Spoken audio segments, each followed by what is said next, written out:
A California school district settled for $100,000 with a mom who claimed that the school was attempting to transform her child who was in middle school at the time. This is not a national story, though I think it should be. When there's cases where there's clear-cut activism happening in the schools with these different teachers who get radicalized and then want to do everything they can to persuade and plant seeds of crazy ideologies in students' heads, I wish this stuff was better at being covered on a national scale. Joining me now is Jessica Conan and her daughter Alicia and their lawyer Eric Sell from the Center for American Liberty. Thank you three for joining us. Alicia, I want to start with you. First of all, thank you for being so open when we talk about this. If I'm not mistaken, you were only 11 years old at the time. Can you walk us through what happened at school? It was a scary time for me. I had to hide stuff from my mom, and it was horrible because we have such a close bond, and I didn't want that to change. It was a horrible, scary time, and I wouldn't wish that on anybody. You know, Jessica, I'm a mother of a daughter too, and I think the number one thing that you don't want as a parent is silence and secrecy, because starting at a young age, if your kids are being quiet, it's something that you're unaware of.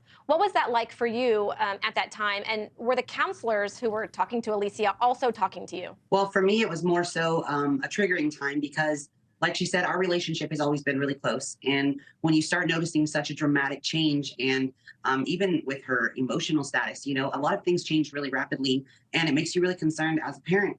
I did notice a lot when, you know, she would get home from school that a lot of things were changing. And it was a really emotional and difficult time for us to try to work through. But ultimately, at the end, you know, we did. And even though we've been through a lot, I would say that there's a lot of accountability on, you know, people that my child trusted. Is it uncommon for counselors to say, you know, you're safe here, you don't have to bring this home to your family? Is this really happening? Well, this settlement certainly sends a message, and this type of stuff is happening across the country, in schools across the country, in probably all 50 states. So this happened in California, not too far from where I'm at. Okay. And this young girl, I'll read you guys the particulars, so just make sure you stay with me. But this young girl, when she was in middle school, told to keep some personal identity markers private from her mom. Her mom struggled with this. And so the mom ended up attempting to go along with this, but then eventually pulled her out. I believe she put her in a different school, and now she identifies with her birth gender. The mom, who was livid, ended up suing the school district and won a $100,000 settlement. Now, again, we're going to get into the particulars here. There was leaked audio recordings and all kinds of crazy stuff.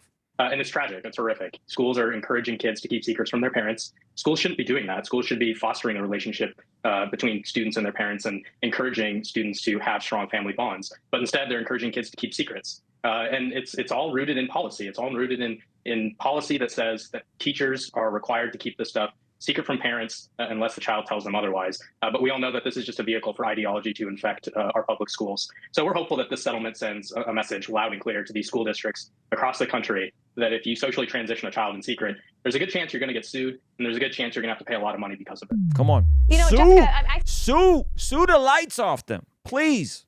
What is it like now for parents out there who might not have kids that are Alicia's age? Well, I have a young child myself, also second grade, and we're dealing with it already in her classroom. And it's scary. They have, you know, inappropriate books in their personal little school classroom libraries. They, you know, hang some type of flags, so it brings the curiosity. It's not so much that they may be talking about the flags and different ideology right away, but they do things in a way to kind of bring the attention where a curiosity would happen. Yep. I feel that it's very dangerous for our young children, you know, even in kindergarten, first grade, second grade. Right. I really pray for the parents to get involved in the schools, get involved in the classrooms, the teachers. It's a scary, scary world out there. You know, Okay, so let's check out the details of the school. So California district accused of transitioning girl without telling her mother settles for $100,000. Okay, they're saying this is going to set some precedent, upholding the sacred bond between parents and their children. All right, parents have an inherent right to be involved in pivotal decisions concerning their children's lives. There's another lawsuit happening right now in Escondido where two teachers, Escondido is just 2 cities over from where I'm at. This is not national news. 2 teachers are suing the Escondido School District because of the same policy. They are being told that you have to use the child's preferred name and or pronouns when they're with the child in school while lying to the parents about the child's pronouns and using the assigned quote unquote at birth pronouns in private conversations with the parents. So, which they're saying violates their own integrity policy. So you see how confusing that is. So that's this is district right over from us. That's dealing with this right now. The settlement sends mixed signals to parents. It comes a day after Attorney General Rob Bonta sued the Chino Valley Unified School District for requiring schools to inform parents of their child's gender transitions, calling it a forced outing policy. That ain't it, bud. The lawsuit filed in Monterey County Superior Court said the Sprinkles Union operated under a parental secrecy policy on students seeking to adopt opposite-sex social identities. The lawsuit alleged that the teachers who headed the Equality Club at Buena Vista Middle School told 11-year-old Alicia that she was trans, encouraged her to take on a male identity, warned her not to tell her parents, and then hid the information from her mother. The school drew up a gender support plan for the girl that included a new name, male pronouns, and unisex bathroom use, but did not tell Ms. Conan.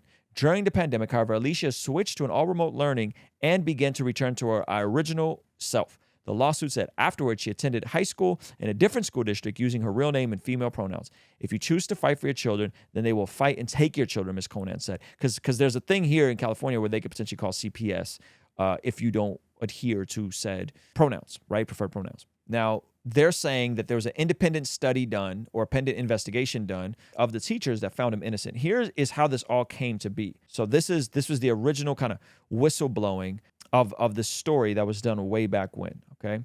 So this is some of the quotes that they got from leaked recordings. Several of the workshops, so these activist teachers, okay, went to a conference where there's leaked recordings of them, okay, 2 of them. Documents and audio files recently sent to me and authenticated by 3 conference participants permitted a rare insight in a CTA sold-out event in Palm Springs held from October, so this is 2021, Beyond the Binary Identity, Imagining Possibilities, provided best practice workshops that encourage teachers to have the courage to create a safe environment that fosters bravery to explore orientation, gender, and identity expression, according to the precepts of a talk given by the 5th grade teacher, C. Scott Miller. It's a 5th grade teacher who's doing these talks. Several of the workshops advise teachers on the creation of middle school LGBT clubs, commonly known as alliances. One workshop focused on what practices have worked successfully, but what makes for a successful middle school club. What about middlesome parents who don't want their middle schoolers participating in such club? What if a parent asks a club leader point blank if the child is a member? Check this out. Because we are not official, we have no rosters, we keep no records. Buena Vista Middle School teacher and LGBT leader Lori states on an audio clip sent by a conference attendees. In fact, sometimes we don't really want to keep records because if parents get upset that their kids are coming, we're like, yeah, I don't know, maybe they come. You know, we would never want a child to get in trouble for attending if their parents are upset. The advice to those who run middle school LGBT clubs is keep no records so you can plead ignorance of the membership with the members' parents. In fact, middle school teachers Kylie Barker can be heard in the same session describing having named her clubs the Equity Club and then UBU rather than the ubiquitous GSA, right? So now they're making them more neutral. It's about equity. It's about alliance, right? How we run a GSA in conservative communities. The audio recording of the lecture was sent to me by conference attendees. In that attendees, the speakers described the challenge for activist teachers working in the context of a politically mixed community in Central California with many conservative parents. So this entire approach at this conference is how do you work in these populations that are more conservatives, that don't want their middle school kids talking about these sorts of things. And then they go on to basically state that they will go back and look at the browser history of some of these students and use the browser history to then go engage the students that have been looking for LGBT stuff on Google, searching about it, and then recruiting them into these clubs, okay? And so as all this stuff came out, the district suspended the club. They did an individual investigation, and the district claims they found nothing that was against policy, but they shut the thing down and they settled with the mom. Okay, so the mom didn't take it all the way. They didn't take it all the way between a I don't know if it would be between a judge or jury and win. This was a settlement that they did, and I don't know if they thought they had a bad case or they just didn't want to drag it out. Either way, this sends a big precedent, in my opinion. And so you guys can look into this story yourself. It's crazy. And one of the funny things is I talked about how there's a difference between folks who are LGBTQ and activist. There's a difference between people who identify with this. This is a same-sex attraction thing, and they choose to live out the lifestyle. They don't choose to live out the lifestyle or whatever, versus folks who are activists intentionally going in, and this is their North Star, and they got the flag, and they got the pictures up, and they got this whole thing up in middle school and elementary school, and want to have this conversation. There's a spectrum of a difference there. And I think, again, what do they do great at? They go do great at infiltrating these schools to push forth their agendas. And I'm not saying this is like some sort of conspiracy theory. I'm saying individuals who are activists are going into these schools and doing these sorts of things. And now we have a legal precedent of a mom winning, rightfully so. And we're going to have another one here in Escondido of another school district that's dealing with this. And so what is the point of all this? Well, there's a couple of things that are interesting here. One, as this sort of stuff keeps happening, what you're noticing is a couple of things. Schools are struggling. Public schools are struggling. Why? Because public schools are getting their funding from property taxes as well as attendance. And so the public schools around me, a few of them, believe it or not, are shutting down. Why? Because now more than ever, there's more access to charter schools. There's more access to co-op programs. There's more access to homeschool curriculum. There's more access to private schools. So it's demonopolizing the public school system. And I'm in Southern California. I'm in San Diego County. Yeah, I'm in San Diego County, and we're seeing public schools shut down. Now, the obvious negative ramifications is parents who don't have the funds or the means or the resources or the time to send their kids to the charter school or send their kids to the Christian co-op or whatever. They're going to get hit with this stuff. They're going to have to deal with this stuff, right? And so it's like, as charter schools are sprouting up, less folks are going to public school, which I think is a good thing. But the people who don't have the access or the time or the parents that are on it are still going to be going to the public schools, which is going to hurt a lot of the test scores of the public schools, because if you have kids that aren't engaged, they're going to lower the funding. And so it's going to create a lot of ripple effects. And so at the end of the day, I think it's going to be a crazy tie-in. I think this is why it's important. Those of you guys that are single, start thinking about the next season of your life. Those of you guys that are married, start thinking about the next season of your life when you want to have kids, if you don't have kids yet. Start thinking about these things and how are you going to navigate them? Where do you want have you looked at the schools in your district?